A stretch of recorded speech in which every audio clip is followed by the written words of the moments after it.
Cirque Medrano sera le thème de notre feuilleton de la semaine. Nous découvrirons l'envers du décor du célèbre cirque actuellement en tournée dans la région. Tour de piste aux étoiles, celle du Cirque Medrano basé à Toulouse depuis une dizaine d'années. Toute cette semaine, nous allons donc découvrir les coulisses de ce spectacle actuellement en tournée dans la région. Une série signée Delphine Gérard et Denis Tanchereau. C'est aujourd'hui à 18h et à 20h30, les deux spectacles du Grand Cirque Medrano. Plus d'un siècle que Medrano fait son cirque. Dans chaque ville qu'il traverse, l'imposant chapiteau ne passe pas inaperçu. Alors on se presse pour ne pas manquer le début du spectacle. Tout au long de ce spectacle, nous allons vous guider dans un voyage de rêve, des frissons et des magies.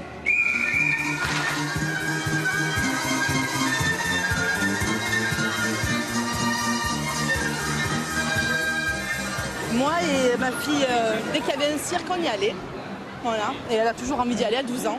Donc la magie est toujours là. J'aime bien les acrobaties et les animaux. Les tigres, les éléphants parfois. Ça fait penser à plein de choses, à notre enfance, à nos sorties au cirque en famille avec nos parents. Voilà. Pendant que le public s'émerveille, derrière le rideau, tout est parfaitement orchestré. Une préparation gigantesque à la hauteur du prochain numéro.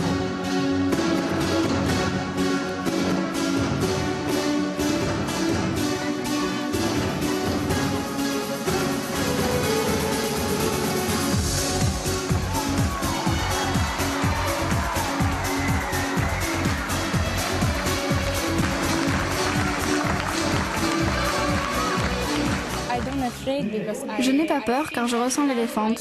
Je perçois son caractère, comment elle bouge. Je la sens, nous sommes ensemble. Donc maintenant, ce n'est plus difficile pour moi. Marina l'Ukrainienne, les frères Rodriguez du Salvador. À Medrano, près de 14 nationalités se côtoient. Entre la scène et les coulisses, Monsieur Loyal, brésilien d'origine, veille à ce que toute l'équipe soit parfaitement coordonnée. Les garçons font bien son boulot. Parce que des fois, on oublie une chose, une petite chose, ça change complètement le spectacle. Alors, il ne faut pas oublier. Ah, il y a un problème avec le moteur. Alors, il faut le réparer d'abord. Et voilà, c'est fait. Maintenant, on peut y aller. Après 2 heures de show, le dernier numéro de dressage, Giovanni et ses drôles de compagnons. Ce sont des animaux qui sont nés avec moi. Je les ai nourris à la main avec de la bouillie, comme des bébés. Donc ils me connaissent, ils connaissent mes signes, mes gestes. Nous sommes très liés. Ils me rendent ce que je leur donne. Fin du spectacle, mais pas de la journée de travail pour les artistes. 3 représentations ont lieu chaque jour pour cette tournée du Cirque Medrano. Derrière les plumes et les paillettes se cache en fait une grosse machine qui brasse près d'1 million de spectateurs par an. Et oui, demain nous irons de l'autre côté du rideau découvrir les bureaux et la logistique du Cirque Medrano. Et oui, là aussi, il en faut. On part dans le chapiteau du Cirque Medrano, basé à Toulouse. Ce barnum est encore cette semaine dans la région. Une grosse machine qui brasse près d'1 million de spectateurs par an. Derrière le Cirque Medrano, découvrons donc aujourd'hui l'entreprise Medrano. Delphine Gérard et Denis Tanchereau. Lorsque le cirque débarque en ville, on l'entend arriver de loin. À 18h et à 20h30, les deux spectacles du Grand Cirque Medrano. Le ténor de Medrano s'appelle Gérald. Son rôle, quadriller la ville à la recherche de spectateurs potentiels. En plus de l'annonce sonore, le tractage a lieu plusieurs fois par jour. C'est aujourd'hui à 18h et à 20h30, c'est le dernier jour. On est installé au parking des Albarettes. Donner le ticket aux enfants, c'est la meilleure des solutions. Au moins, les enfants vont dire aux parents, on va aller au cirque. Et c'est une bonne stratégie. Sur les tickets, des réductions pour convaincre les plus indécis. Mais pas de temps à perdre pour Gérald. Retour au chapiteau où une deuxième tâche l'attend, la gestion de la caisse. Au cirque, on a plusieurs fonctions. Nous, on est un grand cirque, Medrano, c'est une entreprise. Chaque personne a bien son travail déterminé. Mais c'est vrai qu'au cirque, on peut faire plusieurs choses. On sait bien envoyer de la publicité, un petit peu de la caisse, un petit peu de la vente. Au rythme de 3 représentations par jour et avec 1500 places, le gros des recettes de la tournée vient de la billetterie et de la vente de friandises. Pour l'entreprise Medrano, le chiffre d'affaires annuel, c'est 7 millions d'euros. Avec un contexte un petit peu morose, c'est le retour un petit peu à la tradition, voir un spectacle, être en famille, quelque chose de populaire. Et je pense que les gens ont besoin de ça, ont besoin de rire, de s'aérer, ont besoin de magie, de féerie. On est bien loin de l'époque de la fondation du cirque. Car Medrano, c'est avant tout un homme, Geronimo Medrano, surnommé Clown Boum Boum, qui acheta le cirque à la fin du 19e siècle. Jusqu'à l'avant-guerre, c'est son fils Jérôme qui élargira la notoriété de la maison Medrano. Mais après le succès, le cirque fait plusieurs fois faillite. Ça n'est qu'en 1987, avec le nouveau propriétaire Raoul Gibault, que le nom Medrano reprendra des couleurs. Ici, nous sommes au bureau du cirque Medrano, donc c'est de l'autre côté du rideau. Aujourd'hui, Medrano, c'est en moyenne 120 salariés, dont une vingtaine travaillent ici, au siège social de Toulouse. Au service du personnel, on jongle entre les 20 nationalités et quasi autant de langues et de types de contrats. Forcément, des fournisseurs, tu as des ambassades qui ont un besoin d'un délai pour traiter les demandes. Donc c'est vrai que nous, des fois, on essaye d'aller un peu plus vite justement pour se débrouiller de tout ça. On travaille en amont, on essaye d'aller le plus vite qu'on peut et comme ça se passe bien. Avec un salarié sur 5 en CDI, le reste des emplois sont des contrats allant d'un jour à plusieurs saisons. En plein hiver, on est jusqu'à 300 salariés, près de 250 convois, à peu près une centaine d'animaux. Donc c'est vraiment une grosse machine qui ne peut pas se permettre d'arrêter en fait. On doit jouer tous les jours, tous les jours, tous les jours. Thomas, viens. Tous les jours, avec bientôt 4 spectacles en tournée, le succès séculaire de Medrano, c'est aussi ce rythme effréné, un rythme que doivent suivre au quotidien les artistes sur le terrain.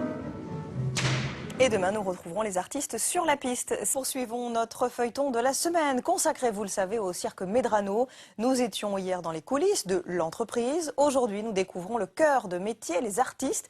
Et vous allez voir, ils ne chôment pas. Avec 3 représentations par jour, entre la scène, les coulisses et l'organisation, ils sont très occupés. Delphine Gérard et Denis Tanchereau. Fin de la représentation, pour les Tchmé, Kamela et Mina, c'est l'heure de la douche, leur moment préféré de la journée. À plus de 40 ans, ces 3 éléphantes sont les stars de Medrano. Nées en captivité, elles sont certainement les derniers spécimens de cirque. La réglementation aujourd'hui interdit l'achat de ces animaux. Pendant que les éléphants prennent le goûter, côté artiste, on change de costume.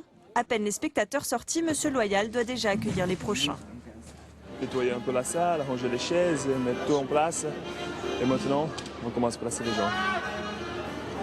Allez, on va commencer parce qu'on n'a pas beaucoup de temps. S'il vous plaît. Pour recevoir le public, les artistes se transforment en placeurs. Une double casquette qui peut parfois leur amener un petit pourboire. Les frères Wang, eux, assurent la vente de gadgets. Pour l'Auguste, ce double job permet aussi de se changer les idées. Toujours avant le spectacle, je suis toujours, avant que c'est ouvre les rideaux, je suis toujours nerveuse. Alors, là, ça va commencer à monter alors? Oui. Pour l'instant, ça va? Non, ça va, c'est la deuxième partie que je sorte. Le spectacle est commencé et derrière, les artistes sont déjà au pas de course. Les plus pressés sont les danseurs, ils n'ont que quelques minutes pour changer de costume entre chaque interlude. Heureusement, Carlos le clown est là pour détendre l'atmosphère.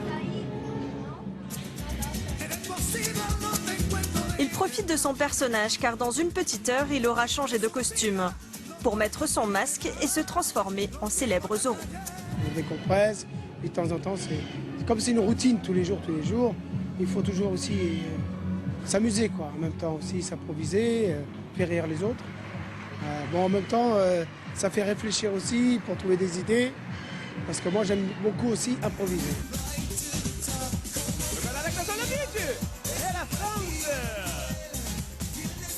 Allez, Zézo, debout. Regarde, le public qui t'attend là. On y va.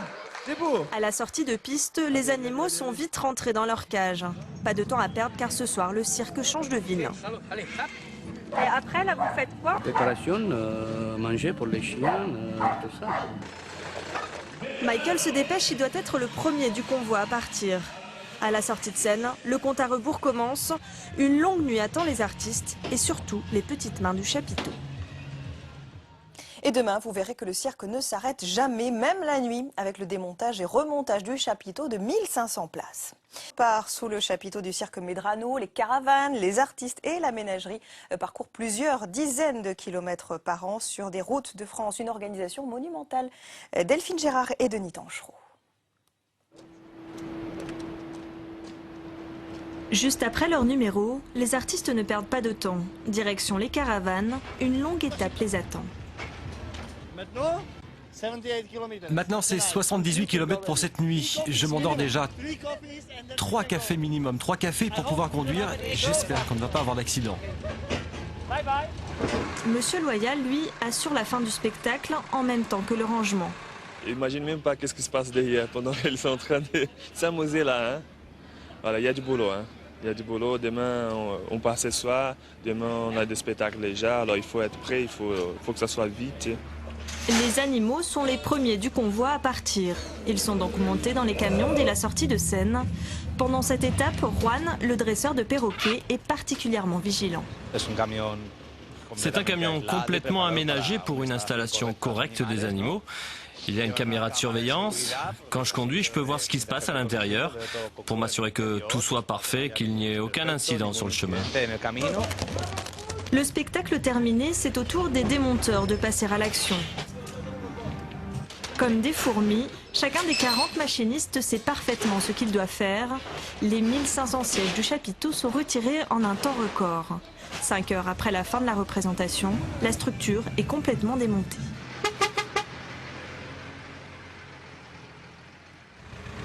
Arrivé sur le nouveau site, la nuit a été courte, mais déjà, l'équipe de montage est au travail.